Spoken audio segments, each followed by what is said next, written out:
Hi, everyone. My name is Michaela Papich. I'm a first-year PhD student at the University of Ottawa. This presentation is part of my master's thesis, which was conducted at McGill University with Dr. Gordon Bloom. This presentation is titled Managing Parental Involvement Within Competitive Youth Tennis Coach-Athlete Relationships.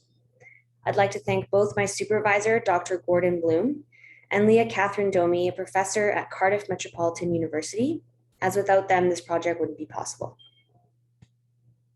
In individual sports, a coach and athlete form a dyadic relationship characterized by interdependent emotions, thoughts, and behaviors. Without teammates and assistant coaches, this relationship tends to be more interdependent in individual sports compared to team sports. Higher quality relationships contribute to greater personal and performance outcomes. And while coaches play a critical role in developing an athlete, parents play an important role as they support their child financially and also provide emotional support throughout the highs and lows of competition and training.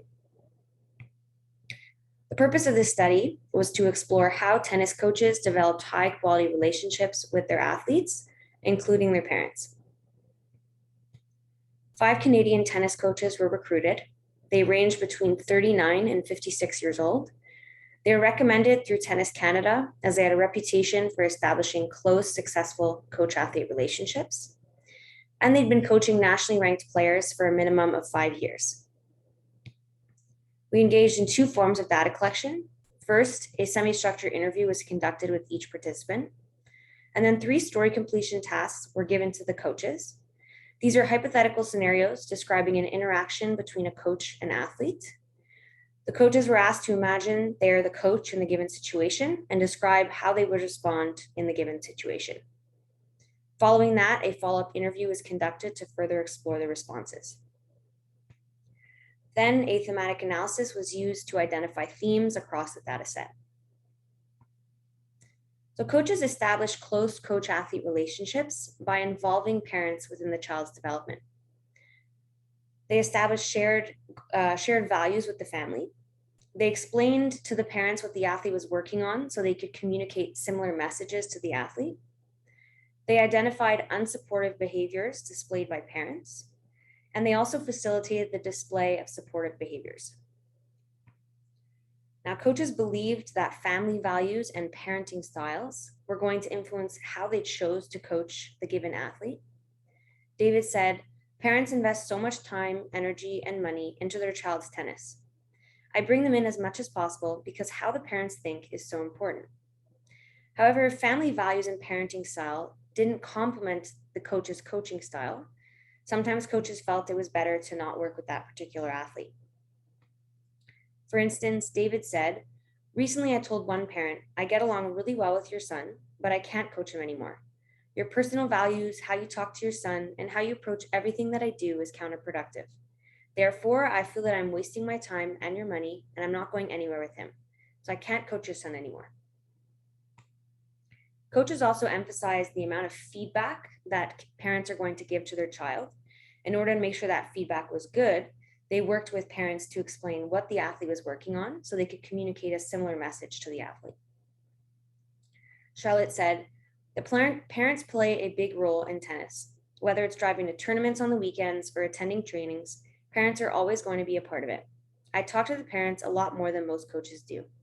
I text them so they know what the athlete is working on and what path they are on at all times, so that the voice they echo is similar to mine. It's important that my approach with the player is consistent with what the parent's approach is." Coaches also explained that parents want the best for their child, but sometimes their involvement can feel overbearing for the child or add unnecessary anxiety to the athlete. So when unsupportive behavior was displayed by parents, coaches felt it was critical to identify and explain these unsupportive behaviors as quickly as possible to the parents. So Jordan said, "The athlete's family was the type to look at the tournament draw, look at the seeds, and look at who is playing who. I had to tell her parents quickly, you have to stop all this. Stop the comments after the match that I may not even find out about. So I really worked at establishing the parents' role." Charlotte said, "Sometimes the parents are too involved and are too much in their kid's head. This doesn't help them do their reflection and analysis because they're only thinking, oh, I don't want to get in trouble with my parent." So, as much as coaches were identifying unsupportive behaviors displayed by parents, they also facilitated supportive behavior. David said, I got one mother involved by getting her to chart tactical choices during her son's match. After the match, she said, I can't believe my son lost. So I said, we're working on getting him comfortable coming up to the net more often. How often did he come up to the net?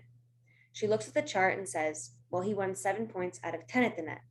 So I said 3 months ago, he came to the net 3 times in a match and he won 1 point. So you need to tell your son that he was 70% more successful in something that he got 30% 3 months ago. That's a huge increase. So this is how I manage parents. So this quote really exemplifies how useful it can be to find creative ways to get parents involved within the athlete's development. So parents can provide support and encouragement to the athlete when they're doing what they're supposed to do, rather than only focusing on the performance outcome. So coaches emphasize that their role as the coach and the parent's role plays such a powerful influence on the young athlete. And in order to establish close coach-athlete relationships, they worked collaboratively with parents to ensure the athlete was receiving adequate care and support. They ensured parents always understood how their behaviors both positively and negatively influenced their child's personal and athletic success. And they also explained what the athlete was working on to ensure parents could communicate similar constructive messages to the athlete. Now, we emphasize that within individual sport, there are no teammates or assistant coaches, so coaches might have more time to work one-on-one with athletes and get parents involved. Additionally, within tennis, it's quite common for parents to play a very influential role in the athlete's development. They're very involved.